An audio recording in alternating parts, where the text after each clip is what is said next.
সৌদিতে প্রবাসীদের বিরুদ্ধে গুরুতর অভিযোগ, ৬ জনের মৃত্যুদণ্ড কার্যকর।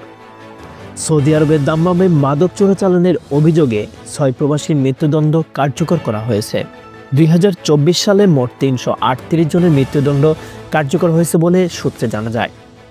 বুধবার সৌদি প্রেস এজেন্সির বরাত দিয়ে আরব নিউজ জানিয়েছে, ওই ৬ জন প্রবাসী ইরানি নাগরিক। মাদক হাশিশ পাচারের অভিযোগে দোষী সাব্যস্ত হলে তাদের বিরুদ্ধে এই রায় দেওয়া হয়। অবশ্য এই ঘটনায় তেহরানে নিযুক্ত সৌদি আরবের রাষ্ট্রদূতকে তলব করেছে মাসুদ পেজেশকিয়ান সরকার। গণমাধ্যমে বলা হচ্ছে, সৌদি নিরাপত্তা বাহিনী তাদের মাদক সহ গ্রেপ্তারের পর আদালতে পাঠায়। সেখানে তাদের রায় প্রমাণিত হলে মৃত্যুদণ্ড দেওয়া হয়।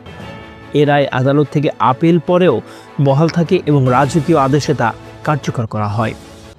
সৌদি আরবের স্বরাষ্ট্র মন্ত্রণালয় বলেছে, তারা দেশ জুড়ে মাদক চোরাচালান প্রতিরোধ কঠোর ব্যবস্থা নিচ্ছে এবং মাদক চোরাচালানি ও বিক্রেতাদের বিরুদ্ধে সর্বোচ্চ শাস্তি প্রদান করেছে।